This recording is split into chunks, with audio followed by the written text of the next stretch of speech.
Syria scored deep into stoppage time at Iran to keep alive their hopes of qualifying for the World Cup for the first time amid an ongoing civil war at home. With Syria facing elimination from Asian qualifying, Omar Al-Soma marked his return to the team after a 5-year absence to clinch a 22 draw and a place in the playoffs. Players, with Syria rather than names emblazoned across the back of their red jerseys, sank to their knees on the turf in Tehran. From the bench, members of the backup staff with flags streamed onto the field. Syria will play Australia in a 2-match Asian series next month.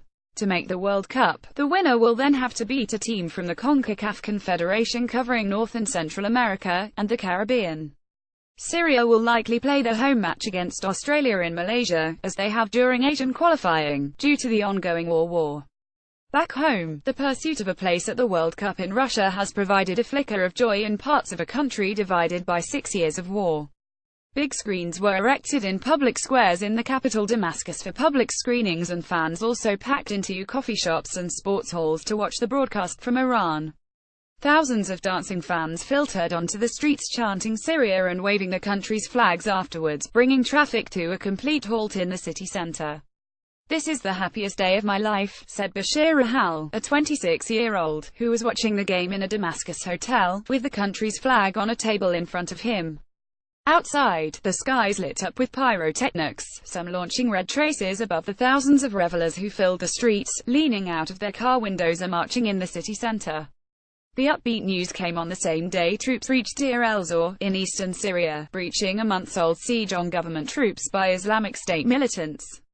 Syrian people celebrate their draw after watching the match on a big screen in a Damascus park.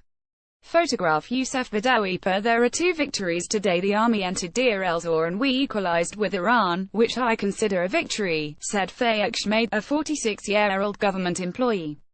Syria is witnessing a revival as large rallies roam the streets of Damascus. This is something we have not seen since the start of the crisis. But football is not completely unifying the country, with even a sporting success politicized.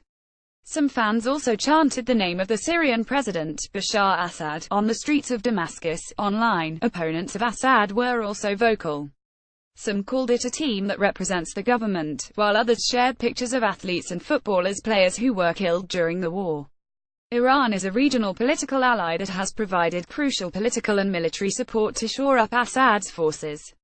Qualification could have been automatically clinched with a win in Iran, which had nothing to play for after already securing their place in Russia.